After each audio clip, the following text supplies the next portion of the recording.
जिन लोगों ने अभी तक इस चैनल को सब्सक्राइब नहीं किया है, चैनल को सब्सक्राइब करें, बेल आइकन दबाएं ताकि हमारे वीडियोस के अपडेट्स आपको समय समय पर मिलने जाए। आज हम लोग चैप्टर ध्वनि पढ़ेंगे। ये क्लास 9th के फिजिक्स का लास्ट चैप्टर है, यानी छठा चैप्टर है। ठीक है, और ये ध्वनि का आपका पार्ट 1 वीडियो है। ठीक है, तो चलिए शुरू करते हैं हम लोग। ध्वनि ध्वनि क्या होता है इसके बारे में सबसे हम पहले चर्चा करें, यानी साउंड। जैसे हम अपने कान से जो भी सुनते हैं, है ना, अपने कान से हम जो भी कुछ सुनते हैं उसे हम लोग क्या कहते हैं, ध्वनि कहते हैं, है ना। उसे क्या कहते हैं, साउंड कहते हैं। जैसे हम लोग बहुत से बच्चों का चिल्लाना, है ना, कोई म्यूजिक सुनते हैं, कोई मूवी देखते हैं तो उसमें जो ध्वनि आती है ना, उसमें जो आवाज आती है वो सब क्या कहलाती है, ध्वनि कहलाती है। या किसी का चिल्लाना, अभी हम आपको बोल रहे हैं, आपको जो सुनाई दे रहा है ये भी एक ध्वनि ही है ना। तो ध्वनि इस तरह से कह सकते हैं। और ध्वनि क्या है, एक तरह से ऊर्जा का एक स्रोत है, एक तरह से ऊर्जा का स्रोत है जिसके माध्यम से हम कुछ सुन पाते हैं। ठीक है, तो चलिए हम लोग इसमें अगला बात आता है ध्वनि की उत्पत्ति, है ना, यानी ध्वनि की उत्पत्ति कैसे होती है इसके बारे में हम लोग जानते हैं। तो लिखा हुआ है यहाँ, ध्वनि तब तक उत्पन्न नहीं हो सकती जब तक किसी वस्तु में कंपन ना हो। यानी कि जब तक किसी वस्तु में वाइब्रेशन नहीं होता है, वो क्या होता है, तब तक ध्वनि उत्पन्न नहीं हो सकती। तो यहाँ बात आती है कंपन की। तो कंपन होता क्या है इसके बारे में देखते हैं, है ना। कंपन किसे कहेंगे, कंपन होता क्या है, यहाँ से तो आप परिभाषा से देख लिए कि ध्वनि तब तक उत्पन्न नहीं हो सकती जब तक किसी वस्तु में कंपन नहीं होता है। देखिए, कंपन का अर्थ होता है किसी वस्तु का तेजी से ऊपर नीचे, है ना, दाएं बाएं, है ना, ऊपर नीचे दाएं बाएं हिलना। तेजी से जब हिलता है कोई वस्तु तो हम उस पर कह सकते हैं कि कंपन हो रहा है उसमें। जैसे एग्जाम्पल हम लेके आपको बताते हैं इसमें। जैसे मान लीजिए ये दो एग्जाम्पल हम आपको दिखा रहे हैं। जैसे कि इस ग्लास में पानी है और इसको हम सेक किए, हल्का सा पुश किए, हल्का से हाथ से मारे, तो जब हल्का से मारेंगे तो इसमें कंपन शुरू हो जाएगा, है ना। आप ये ग्लास हिलने लगा ना, हल्का सा वाइब्रेट करेगा इधर आगे पीछे, है ना, बाएं दाएं वाइब्रेट करेगा और इसमें पानी में कंपन शुरू हो जाएगा। उसी तरह दूसरा एग्जाम्पल आपको दिखाया है कि ये एक यहाँ से गोला लटका हुआ है ना, ठोस गोला लटका हुआ है, और ये इस पे इसके भुजाओं पे जब मार रहा है तो इस भुजाओं में क्या हो रही है, कंपन हो रही है, वाइब्रेशन हो रहा है। ठीक है, तो कंपन का अर्थ आप समझ गए। यानी आपको यहाँ से ये पता चल गया ध्वनि क्या होता है। तो ध्वनि जो हम लोग सुनते हैं, है ना, ध्वनि एक ऊर्जा का स्रोत है। और एक कब उत्पन्न होता है, जब किसी वस्तु में कंपन होता है। बिना कंपन के ध्वनि उत्पन्न नहीं हो सकती है। अगली बात है कंपन क्या होता है। तो कंपन भी आपको बता दिए कि कंपन का मतलब यह है कि किसी वस्तु का तेजी के साथ ऊपर नीचे दाएं बाएं हिलना। ठीक है, ऊपर नीचे होना ही उसका क्या कहलाता है, कंपन कहलाता है। ठीक है, ऊपर नीचे दाएं बाएं तेजी के साथ जब होता है तो उसको क्या कहते हैं, कंपन कहते हैं। ठीक है, चलिए अगली बात आती है ध्वनि की प्रकृति के बारे में, है ना, नेचर ऑफ साउंड के बारे में। तो आपको पहले ही बता चुके हैं कि ध्वनि ऊर्जा का एक रूप है जो कान में पड़ने से सुनने की संवेदना होती है। ठीक है, कान में पड़ने से क्या होती है, तो सुनने की संवेदना होती है। देखिए, ध्वनि जो है दो अर्थों से प्रयुक्त होता है ना। ध्वनि शब्द दो अर्थों में प्रयुक्त होता है। ध्वनि की बात हम लोग दो अर्थ में कर सकते हैं। पहली चीज होती है संवेदना, यानी सेंसेशन, और दूसरा आता है वायु विक्षोभ, यानी एक्सटर्नल डिस्टरबेंस। ठीक है, तो संवेदना क्या होता है कि जब हम कहते हैं कि ध्वनि सुनते हैं तो हम संवेदना का उल्लेख करते हैं। हम लोग कहते हैं कि हम लोग कुछ सुन रहे हैं। जैसे हम अभी आपको जो बोल रहे हैं, ये आवाज आप सुन पा रहे हैं, ये किसके बारे में बात हो रही है, संवेदना के बारे में। और वायु विक्षोभ क्या है, किंतु जब हम कहते हैं कि गैस की अपेक्षा ठोस में ध्वनि तेज है ना, कहने का मतलब हम लोग उसके बारे में कह रहे हैं कि गैस की अपेक्षा ठोस में ध्वनि तेज होती है। आगे हम आपको बताए हैं कि सबसे तीव्र ध्वनि जो होती है ठोस पदार्थों में ही होती है, ये आपको आगे बताने वाले हैं। तो वही चीज यहाँ हम जब बात कर रहे हैं कि यहाँ हम उस ध्वनि के प्रकृति के बारे में, उसके रूप के बारे में बात कर रहे हैं, उसका क्या नेचर है उसके बारे में बात कर रहे हैं, तो हम लोग इस बारे में जब कहेंगे तो ये बाह्य विक्षोभ का हम लोग जिक्र करते हैं। ठीक है, तो वो क्या कहलाता है, बाह्य विक्षोभ कहलाता है। अगली बात आती है ध्वनि के संचरण की। संचरण करने का मतलब वो कहाँ से गति करता है, कैसे गति करता है, उसके बारे में बात आती है। तो ध्वनि के संचरण के लिए, अर्थात ध्वनि के स्रोत से किसी दूसरे स्थान तक पहुंचने के लिए माध्यम की आवश्यकता होती है।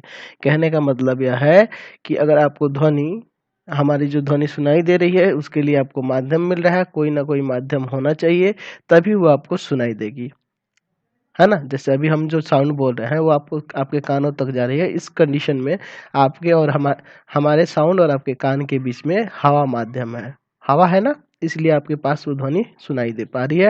वो हवा एक माध्यम का काम कर रहा है, इसलिए आपके कानों तक वो ध्वनि जा पा रही है। बिना माध्यम के ध्वनि आपको नहीं सुनाई दे सकती। जैसे एक एग्जाम्पल द्वारा हम इसको समझते हैं। जैसे यहाँ देखिए एक हम जार लिए हैं, इसमें विद्युत घंटी लगा हुआ है, यहाँ से तार से होके यहाँ स्विच लगा हुआ है। जब इसको ऑन करिएगा तो आपको क्या ये ध्वनि, ये बंद जार है, पूरी तरह से बंद है, तो क्या आपको ये ध्वनि सुनाई देगी? नहीं सुनाई देगी, क्योंकि बीच में ये ग्लास आ जा रहा है, बंद जार के अंदर है, और आपके कानों तक वो ध्वनि नहीं आ पाएगी, क्योंकि उसके लिए कोई माध्यम चाहिए और यहाँ कोई माध्यम मौजूद नहीं है। समझ रहे हैं बात को? जैसे इसके इससे सरल एग्जांपल क्या है कि जैसे मान लीजिए एक बंद जार लिए, इसमें हम लोग यहाँ से रस्सी धागे से बांध कर एक मोबाइल ही लटका दिए, है ना, और उस पर आप दूसरे फोन से जब कॉल करिएगा तो क्या उसका साउंड आपको सुनाई देगा? अंदर वाले फोन का नहीं सुनाई देगा, क्योंकि बंद है ये पूरी तरह से, और उसको माध्यम नहीं मिल पा रहा है बाहर निकलने के लिए, है ना। अर्थात यह हुआ कि आपको ये पता चल गया यहाँ से, इसका मतलब यही हुआ कि ध्वनि के लिए माध्यम की आवश्यकता होती है, बिना माध्यम के ध्वनि गति नहीं करता है। इसीलिए जब आप अपने पृथ्वी तल से, है ना, पृथ्वी से जब ऊपर जाइएगा, अपने वायुमंडल से जब ऊपर जाइएगा, जैसे चंद्रमा पे चले गए और चंद्रमा पे जाके आप वहाँ पे देखे होंगे, किसी किसी मूवी वगैरह में आप देखे हैं ना, कि जब कोई उसमें दिखाया गया होगा कि जब कोई साइंटिस्ट दूसरे साइंटिस्ट से, है ना, बात करता है ना, जो वहां पे गया हुआ है, वो व्यक्ति जब दूसरे व्यक्ति से बात करता है तो उसे इशारा करके कुछ इंडिकेट करता है, बताता है, वहां पे आपको ध्वनि नहीं सुनाई देगी, क्योंकि वहां कोई माध्यम नहीं है। बिना माध्यम के आप ध्वनि बोलिएगा तो सुनाई नहीं देगी, है ना, उसके लिए माध्यम की जरूरत होती है। ठीक है, तो बिना माध्यम की ध्वनि गति नहीं करती है। इसका निष्कर्ष यही निकला कि ध्वनि को संचरण के लिए माध्यम की आवश्यकता होती है, बिना माध्यम के ध्वनि गति नहीं करती है। जब वो एक माध्यम से दूसरे माध्यम में जाएगी, है ना, उसके लिए उसको, है ना, दूसरे माध्यम में जाने के लिए वहां माध्यम की आवश्यकता होनी चाहिए। अभी आप जो साउंड सुन रहे हैं उसके लिए क्या है? तो वायु एक माध्यम है, जिसके कारण आपके पास वो ध्वनि जा पा रही है। जैसे आप देखे होंगे बच्चे क्या करते हैं कि 2 माचिस का डब्बा लेकर इसमें एक धागा और इसमें एक धागा जोड़ के जब बोलते हैं इसमें कुछ, तो यहाँ आप जो कान से सुन पाते हैं, यानी कि यहाँ ये धागा माध्यम हो जा रहा है, इसी के कारण ध्वनि आपके कानों तक आ रही है ना। तो ध्वनि की गति करने के लिए, ध्वनि का संचरण करने के लिए माध्यम की आवश्यकता होती है। इसलिए आप जब अपने वायुमंडल से बाहर जाइएगा, है ना, है ना, अपने वायुमंडल से बाहर निकल कर जाइएगा, जहाँ वायु ना हो वहां पे आपको ध्वनि वो सुनाई नहीं देगी। अर्थात मंगल पे चले जाएं, चंद्रमा पे चले जाएं, तो आप कुछ भी बोलिएगा एक दूसरे से, वो ध्वनि आपको नहीं सुनाई देगी, क्योंकि वहां कोई माध्यम नहीं है। यही चीज आपको प्रकाश में भी देखने को मिलेगा। आप 8 क्लास में पढ़े होंगे या आगे चल के 10th में पढ़ेंगे कि प्रकाश के लिए कोई माध्यम की आवश्यकता नहीं होती है। देखते हैं ना, प्रकाश जो होता है निर्वात में भी ट्रेवल कर सकता है। आप पढ़े होंगे 8 क्लास में, आगे चल के 10th में भी पढ़ेंगे। ठीक है, चलिए अगला टॉपिक है हमारा अनुदैर्ध्य तरंगे एवं अनुप्रस्थ तरंगों के बारे में अब हमें जानना है। ठीक है, तो सबसे पहले जानते हैं अनुदैर्ध्य तरंगे क्या होती हैं, यानी लॉन्गिट्यूडिनल वेव क्या होता है। यदि तरंग संचरण, तरंग का संचरण मतलब समझ गए, जाना, है ना, उनका गति करना के क्रम में माध्यम के कणों का कंपन तरंग संचरण की दिशा के समांतर होता है, तो वैसी तरंगे अनुदैर्ध्य तरंगे कहलाती हैं। परिभाषा से आपको कुछ नहीं समझ में आया, चलिए इस चीज को एग्जाम्पल से आपको बताते हैं। यहाँ देख लीजिए, परिभाषा में लिखा है कि यदि तरंग संचरण के क्रम में माध्यम के कणों का कंपन तरंग संचरण के दिशा के समांतर हो। चलिए इस आकृति से आपको क्या समझने को मिला है। देखिए हम एक क्या किए हैं कि ये स्प्रिंग ले ली है रबड़ का, एक सिरा इसका दीवार से बांध दिए और दूसरे सिरा ये लिए हैं। ठीक है, एक बी सिरा जो है इसका दीवार से बंद है और ये सिरा यहाँ है। अब हम लोग क्या करते हैं कि इसको, इस वाले भाग को, ये वाले को अंदर की तरफ मोड़ते हैं ऐसे। जब अंदर की तरफ मोड़ेंगे तो इतना दूर क्या होगा, ये नजदीक हो जाएगा, है ना, ये नजदीक हो जाएगा। और ये एक दाब बना ना इसमें, जब इसको मोड़िएगा इस तरह से, है ना, अंदर की तरफ ऐसे मोड़ दीजिए, ऐसे जब अंदर की तरफ इसको मोड़िएगा तो यहाँ एक कुछ दूरी क्या होगा, किसी को एक एक दूसरे के पास चले आएंगे। रबड़ के जो बने हुए हैं, है ना, ये रबड़ के जो आप देख रहे हैं ना स्प्रिंग, ये इस एक दूसरे के नजदीक आ जाएंगे और इस पे एक दाब बनेगा, और उस दाब के कारण ये क्या करेंगे, ये फैलने के लिए ये अपना अगला भाग, अगला हिस्सा ये जो है ये दाब इस पे डालेगा, तो आगे क्या हुआ कि आगे चल के ये वाला भाग सिकुड़ जाएगा, देखिए यहाँ पे, ठीक है। यही क्रम अगले क्रम में क्या होगा कि ये वाला यहाँ जो सिकुड़ रहा है ये अगले पे दाब आरोपित करेगा और ये वाला भाग आगे, अगला भाग ये वाला सिकुड़ जाएगा। तो ये जो तरंग देख रहे हैं इसमें ये पहले के कारण एक पे इस पे दाब डाल रहे हैं अंदर की तरफ ऐसे मोड़िएगा तो ये सिकुड़ेगा, और सिकुड़ने के कारण ये क्या हो रहा है एक दूसरे पे, है ना, ये देखिए तो एक दूसरे के समांतर ही ना दाब बना रहे हैं, तो ये एक दूसरे के समांतर, तो वही कह रहा है कि यदि तरंग संचरण के क्रम में माध्यम के कणों का कंपन तरंग संचरण के दिशा के समांतर हो, ठीक है, ये यहाँ तरंग का संचरण हम कराए, कहने का मतलब इस पे दाब डाले तो ये इस पे दाब डाला, इस पे दाब डाला, ये ऐसे ही ये क्रम चलते रहा, यहाँ कुछ हिस्सा सिकुड़ा, अगला भाग पे ये दाब आरोपित करेगा तो ये अगला भाग यहाँ सिकुड़ जाएगा, है ना। तो ये जो एक जगह इकट्ठा हो रहा है इसको कहा जाता है संपीडन, ठीक है, इसको कंप्रेशन कहा जाता है, ठीक है, ये हम लोग कंप्रेशन किए, है ना, यहाँ कंप्रेशन हुआ, ठीक है, एक दूसरे के पास आ गए, यानी इनका ये संपीडन हो गया। यहाँ से अनुदैर्ध्य तरंग हुए। अगर हम अनुदैर्ध्य तरंग का दूसरा एग्जांपल देखते हैं कि अगर हम ये वाला हिस्सा है बाहर की तरफ खोलते हैं तो ये वाला हिस्सा फैल जाएगा, फैलेगा ना, जब इसको बाहर की तरफ इधर की तरफ उल्टा खोलते हैं, ठीक है, उस रबड़ को उल्टा खोलते हैं तो उल्टा खोलिएगा तो क्या होगा कि ये वाला हिस्सा फैल जाएगा। ये क्या करेगा कि ये जो फैला हुआ भाग है ये अगले पे दाब आरोपित करेगा, जिसके कारण ये जो चीज यहाँ हो रही है फैला हुआ भाग है ये आगे पर संचरित हो जाएगा, है ना, ठीक है, आगे पर तो फिर यहाँ फैल जाएगा, है ना, और फिर आगे तो ये क्या होगा विरलन इसको कहा जाता है, यानी रेयर फ्रैक्शन कहा जाता है, ठीक है। तो कंप्रेशन और रेयर फ्रैक्शन यहाँ देखें दो चीज, ठीक है। तो इसी तरह से ये तरंग गति कर रहे हैं, यानी कि यहाँ से आपको अनुदैर्ध्य तरंग पता चल गया कि अनुदैर्ध्य तरंग क्या होती है कि यदि तरंग संचरण के क्रम में माध्यम के कणों का कंपन तरंग संचरण की दिशा में समांतर हो, तो यहाँ देख रहे हैं ये जो भी तरंग संचरण हो रहा है ये एक दूसरे के समांतर हो रहा है, यहाँ दबाव बन रहा है इसलिए अगले पे दबाव बन रहा है, ठीक है, और यही क्रम आगे बढ़ के यहाँ तक आएगा, ठीक है, संपीड़ित हो जा रहा है ना, यहाँ कंप्रेशन होते जा रहा है और यही क्रम लास्ट तक चल रहा है। वही चीज यहाँ देखे विरलन में कि यहाँ विरलन में जब इसको बाहर की तरफ खोल रहे हैं तो ये वाला भाग फैल जाएगा और ये जब फैलेगा तो अगले भाग पे ये दाब आरोपित करेगा, जिसके कारण यहाँ पे क्या होगा फिर विरलन होगा, यानी यहाँ फिर फैलेगा, फिर यही काम यहाँ भी होगा और इधर फिर नॉर्मल हो जाएगा। तो यहाँ जो तरंगे देख रहे हैं संपीड़य होना, है ना, संपीड़न होना और विरलन होना, ये दो चीज है अनुदैर्ध्य तरंगों में, यानी फैलना और सिकुड़ना, इस तरह से ये गति करते हैं। कौन सी तरंगे? अनुदैर्ध्य तरंगे। और ये कैसे गति करते हैं? तो समांतर गति करते हैं, माध्यम के कणों के समांतर गति करते हैं, ठीक है। तो ऐसे तरंगों को कैसे क्या नाम दिया जाता है? अनुदैर्ध्य तरंग। तो ऐसा कब होता है? जैसे गैस या हवा में ध्वनि तरंग, जैसे हम लोग जो भी कुछ बोलते हैं या आपके कानों तक जो हम अभी बोल रहे हैं, जो आप सुन रहे हैं, तो वो जो ध्वनि जा रही है वो कैसी ध्वनि जा रही है? तो अनुदैर्ध्य तरंगों के रूप में ही जा रही है, ठीक है। एक और बात आपको बता दें कि जो अनुदैर्ध्य तरंगें होती हैं ठोस, द्रव और गैस तीनों में गति करती हैं, ठीक है, ठोस में भी, द्रव में भी और गैस में भी, तीनों के लिए गति कर सकती है। तो यहाँ से आपको ये पता चल गया कि जो गैस में जो तरंगे होती है किस तरह से होती हैं, है ना, यानी कि वायु में जो तरंगे होंगी यानी कंप्रेशन, रेयरफैक्शन, कंप्रेशन, रेयरफैक्शन, यानी संपीड़न और विरलन के द्वारा ही गति करती हैं ये। और कैसी तरंगे होती हैं? तो इनको अनुदैर्ध्य तरंगे। तो देखिए इसमें भी लंबवत ही है एक दूसरे के, सॉरी एक दूसरे के समांतर ही है, इसमें कण जो है एक दूसरे के समांतर ही गति कर रहा है। ये इस पे दाब डाल रहा है, इस पे दाब रहा है, फिर यहाँ भी वही चीज हो रहा है, यहाँ फैल रहा है तो यहाँ भी वही चीज हो रहा है, ठीक है। तो इसमें आपको पता चल गया कि समांतर गति करते हैं, है ना। चलिए, अर्थात अब आप कह सकते हैं कि अनुदैर्ध्य तरंग जो होती हैं क्या होती हैं कि अनुदैर्ध्य तरंग गति संपीड़न या विरलन, है ना, देख रहे हैं ना यहाँ लिखे हुए, संपीड़न और विरलन के रूप में पैदा होता है और एक संपीड़न और एक विरलन द्वारा एक तरंग की रचना होती है। यानी एक बार संपीड़न होगा और एक बार विरलन होगा तो वो क्या कहलाएगा? वह एक तरंग कहलाता है। क्लियर है? यहाँ से आपको पता चल गया ना। चलते हैं अगले टॉपिक, हमारा क्या है? अनुप्रस्थ तरंग।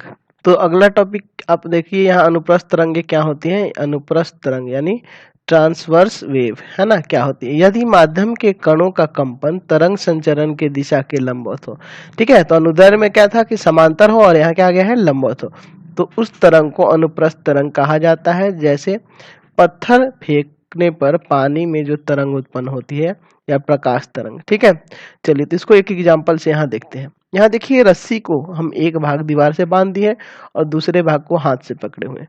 जब इसको ऐसे हिलाइएगा, है ना, हिलाइएगा इस तरह से, तो रस्सी ऐसे उठेगा नीचे आएगा, उठेगा नीचे आएगा, इस तरह से होगा ना, समझ रहे हैं ना। तो ये जो गति हो रही है ना, ये देखिए एक दूसरे के लंबवत हो रही है, ऊपर नीचे की तरफ हो रही है। तो ये लंबवत जो गति हो रही है इसमें, ये ऐसी ही तरंगों की जो गति होती है वो कैसी कहलाती है? अनुप्रस्थ तरंगे कहलाती है। समझ गए? तो जैसे हम आपको बताए थे कि अनुदैर्ध्य तरंग जो होती है ठोस, द्रव और गैस में संचरित होती है ना, उनका संचरण होता है। लेकिन अनुप्रस्थ तरंग को याद रखिएगा कि ये सिर्फ ठोस और द्रव में ही संचरण होता है, इनका गैस में संचरण नहीं होता है। इसमें हम लोग देखे हैं कि ध्वनि तरंग जो भी है उनके संचरण के लिए किसी ना किसी माध्यम की जरूरत हो रही है, मटेरियल मीडियम की जरूरत हो रही है ना। अतः इन तरंगों को यांत्रिक तरंगे भी कहते हैं। ठीक है, यानी ये आप याद रखिएगा कि कोई भी तरंग हो, कोई भी ध्वनि तरंग हो, उसके लिए क्या होगी? माध्यम की आवश्यकता होती है ना। इसीलिए इनको यांत्रिक, इन तरंगों को क्या कहते हैं? इन ध्वनि तरंगों को यांत्रिक तरंगे भी कह सकते हैं। लेकिन अगर इसके विपरीत बात करें तो विद्युत चुंबकीय तरंगे यानी इलेक्ट्रोमैग्नेटिक वेव होते हैं या अयांत्रिक तरंगे जो भी होती हैं, उनके संचरण के लिए कोई माध्यम की आवश्यकता नहीं होती है, ये निर्वात में भी संचरित करती हैं, है ना। तो यानी कि जो भी यांत्रिक तरंगे होंगी उनके लिए माध्यम की आवश्यकता होती है, और कोई भी विद्युत चुंबकीय तरंग हो या कोई अयांत्रिक तरंग हो, है ना, नॉन मैकेनिकल वेव हो, तो उनके लिए माध्यम की आवश्यकता नहीं होती है, ये निर्वात में भी गति करते हैं, है ना। जैसे प्रकाश तरंग जो होती है वो निर्वात में भी गति करती है, यानी वो अयांत्रिक तरंग है। समझ गए? अगली बात आती है कि हवा में जो ध्वनि की तरंगे होती है उनका संचरण किस तरह से होता है, इसके बारे में जानते हैं। हमें पता है कि ध्वनि की उत्पत्ति के लिए वस्तुओं में कंपन होता है तथा ध्वनि के संचरण के लिए किसी द्रव्य माध्यम यानी किसी पदार्थ माध्यम की आवश्यकता होती है। ये तो आपको पता चल गया यहाँ से। अब ध्वनि स्रोत जो होता है हमारे कान, है ना, जैसे ध्वनि स्रोत मतलब कहीं से जो ध्वनि आ रही है ना, वो हमारे कान तक पहुंचती है, और जब कान तक पहुंचती है तो उसके बीच में कोई माध्यम होता है, तो वो माध्यम जनरली क्या होता है? हवा होता है। हवा होता है ना। तो हवा में ध्वनि किस तरह से रूप से चलती है, तो आपको पहले ही बता चुके हैं कि हवा में जो ध्वनि होती है ना, संपीड़न होता है और उनका विरलन होता है। संपीड़न और विरलन के माध्यम से ही चलती है। कहने का अर्थ है, यहाँ फिगर में दिखाया गया है, या फिर आपको इससे अच्छा हम यहाँ पे बताते हैं, जैसे आप ध्वनि उत्पन्न करें, है ना, किसी वस्तु से जब ध्वनि निकलेगी तो यहाँ इससे एक तरह का दाब आरोपित होगा। ध्वनि के यहाँ ध्वनि जो होगा ये किसी स्पीड से आएंगे जिसके कारण वहां पे दाब आरोपित होगा। तो यहाँ ध्वनि के कण जो होंगे पास पास में आ जाएंगे, इस तरह से पास पास में आ जाएंगे। ठीक है, समझ रहे हैं ना। यानी कि यहाँ इनका क्या हो जाएगा? संपीड़न हो जाएगा, संपीड़न हो जाएगा। फिर आगे वाली जो ध्वनि है ये उसको रिपेल करेगी, धक्का देगी, तो वहां वाली ध्वनि जो होगी वहां पे उनका विरलन होगा। ठीक है, और यही क्रिया आगे तक चलेगी। फिर यहाँ पे संपीड़न होगा, फिर विरलन होगा, फिर संपीड़न होगा, ये कण एक दूसरे के पास आएंगे इस तरह से, है ना, फिर इनका विरलन होगा। ठीक है, तो ये जो क्रिया होती है चलती रहती है। यही यहाँ दिखाया गया है कि ये ध्वनि तरंग देखिए, इनका संपीड़न हो रहा है, विललन हो रहा है, संपीड़न हो रहा है, विललन हो रहा है, यही क्रिया दोहराते रहते हैं, और इसी तरह ये ध्वनि तरंगे वायु में गति करती हैं। आपको ये भी बताया है कि एक बार जब संपीड़न होता है और एक बार विललन होता है तो एक ध्वनि तरंग निकलती है, वो क्या कहलाती है? एक ध्वनि तरंग कहलाती है। तो यहाँ से आपको ये पता चल गया कि ध्वनि तरंग वायु में किस तरह से गति करती है। तो ये किस तरह की गति है, तो आपको बता दिए हैं। ये जो गति हो रही है, ये जो इसमें वेव जो निकल रहा है वो क्या है, आपको बताए थे ना, अनुप्रस्थ तरंगे और अनुदैर्ध्य तरंगे। तो कैसे तरंग है? अनुदैर्ध्य तरंगे है। ठीक है, अच्छा अभी हमने देखा कि तरंग जो हो रही हैं वो किस तरह से विरलन और संपीड़न ये समान चाल से होते रहता है। ठीक है, तो यहाँ लिखा हुआ है कि विरलन तथा संपीड़न का संचरण समान चाल से होता है जिसे तरंग चाल कहते हैं, उसको वेव का स्पीड कहते हैं। ठीक है, चलिए अगला टॉपिक अब शुरू करते हैं। तो अभी तक हम लोगों ने देखा कि ध्वनि क्या होती है, ध्वनि किस तरह गति करती है ना, ध्वनि किस तरह गति करती है, वायु में किस तरह से गति करती है, ये सब अभी हम जाने। अब ध्वनि से कुछ रिलेटेड पॉइंट्स इसके बारे में हमें जानना होगा, जैसे है तरंग दैर्घ्य, आवृत्ति और तरंग की चाल और आवर्त काल भी होता है। ठीक है, तो इनके बारे में हमें जानना होगा। लिखा हुआ है किसी तरंग की प्रकृति का वर्णन, है ना, यानी कि जो ध्वनि तरंग है इसके प्रकृति का वर्णन के लिए उनके लिए उसका तरंग दैर्घ्य का पता होना चाहिए, आवृत्ति का पता होना चाहिए यानी फ्रीक्वेंसी का पता होना चाहिए, आवर्त काल और उसकी चाल के बारे में हमें ज्ञान आवश्यक होना चाहिए। यानी तरंगे जो ये इस तरह से देख रहे थे ना, ये जो तरंग हो रही है, अनुदैर्घ्य तरंग या अनुप्रस्थ तरंग जो देख रहे हैं, ये चीज जो हो रहा है इसमें हम लोग को इन सब चीजों के बारे में जानना होगा और हमें तरंगों के बारे में समझना है। तो उनका तरंग दैर्घ्य क्या होता है, आवृत्ति क्या होती है, आवर्त काल क्या होता है, उनकी चाल क्या होती है, इन सब का ज्ञान होना आवश्यक है। और इन तरंगों का इसे अभिलक्षण भी कहते हैं, यानी कि ये जो देख रहे हैं तरंग दैर्घ्य, आवृत्ति, आवर्त काल, उसकी चाल जो देख रहे हैं, है ना, ये सब क्या है, उसका अभिलक्षण है यानी कैरेक्टरिस्टिक्स है। ठीक है, तो चलिए सबसे पहले देखते हैं तरंग दैर्घ्य, है ना, यानी कि वेवलेंथ, इसे वेवलेंथ कहते हैं, वेवलेंथ। ठीक है, तो वेवलेंथ क्या होता है इसको पहले देखते हैं। किसी तरंग गति में, है ना, वह न्यूनतम दूरी जिस पर किसी माध्यम का घनत्व या दाब आवृत्ति रूप से अपने मान की पुनरावृत्ति करता है, तरंग का तरंग दैर्घ्य कहलाता है। कहने का मतलब यहाँ फिगर में देखिए, ये घनत्व दिखाया गया है, ये दूरी दिखाई गई है, ये जो गति है, ये जो देख रहे हैं ना, ये जो ऊपर उठ रहा है, ये नीचे आ रहा है। देखिए सबसे महत्तम मान को यहाँ श्रिंग कहते हैं और सबसे कम मान को, न्यूनतम मान को गर्त कहते हैं। इसको गर्त कहेंगे, इसको श्रिंग, गर्त श्रिंग, इस तरह से।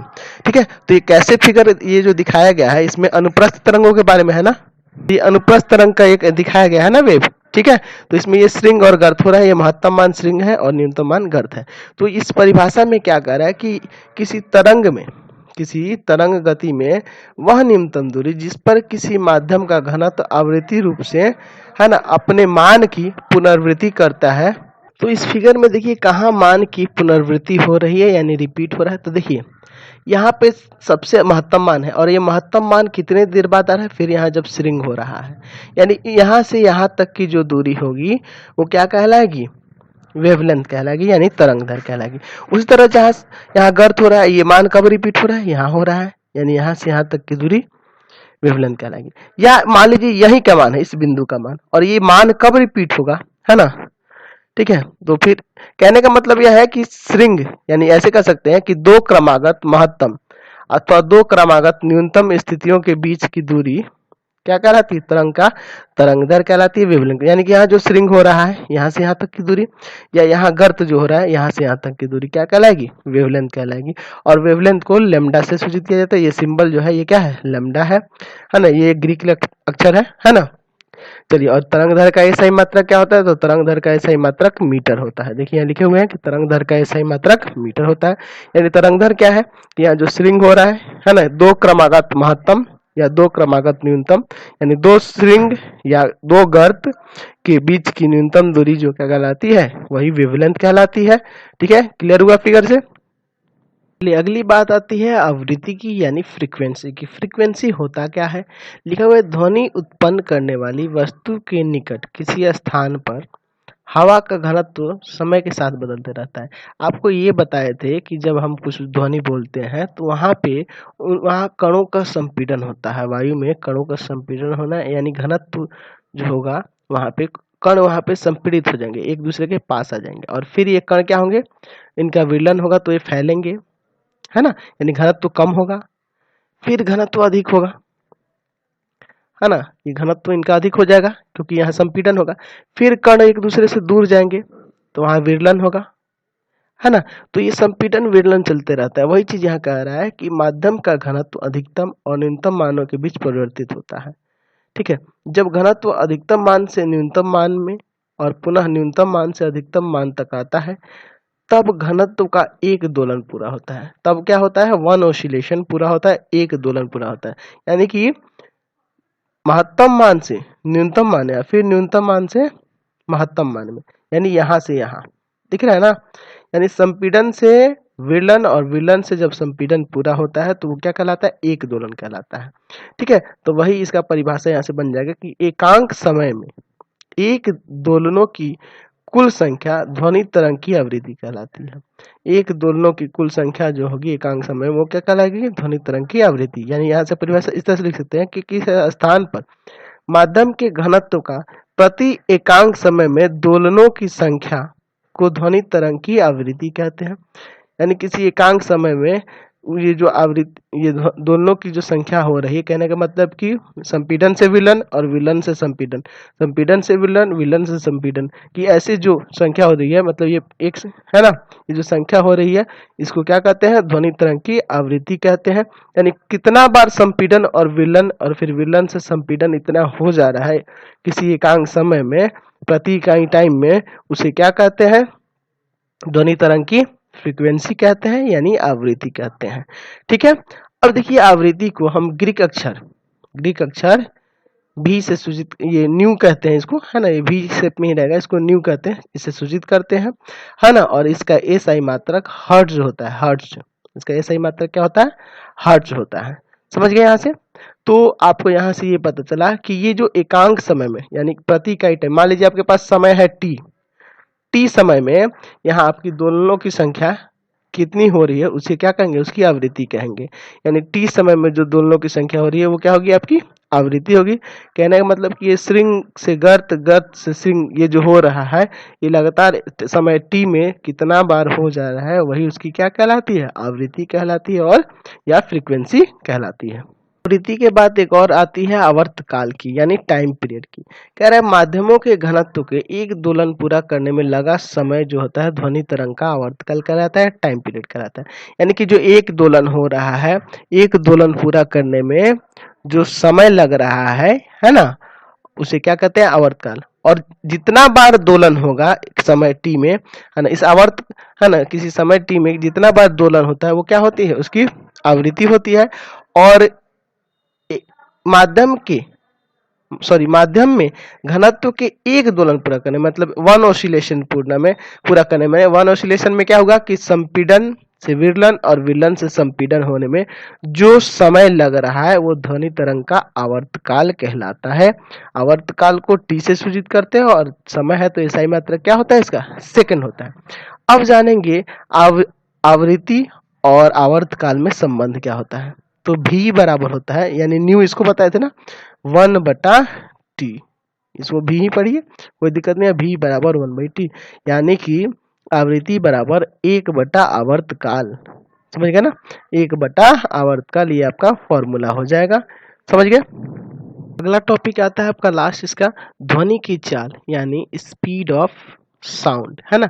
यहाँ लिखा हुआ है किसी माध्यम के विक्षोभ जिस गति में संचारित हो रहा है उसे तरंग का चाल कहते हैं, है ना, या फिर ध्वनि की चाल कहते हैं, है ना। यानी किसी माध्यम में जो विक्षोभ होता है, विक्षोभ गति होती है ना, उस किस गति से हो रही है, यानी ध्वनि किस वेग से आगे बढ़ रहा है, वही उसकी क्या है, चाल है। ठीक है, चलिए अब इसमें थोड़ा कुछ बता दें आपको, इससे एक रिलेटेड फॉर्मूला है। आपको पता है कि चाल बराबर, जनरली आप फॉर्मूला जानते हैं, होता है दूरी बटा समय।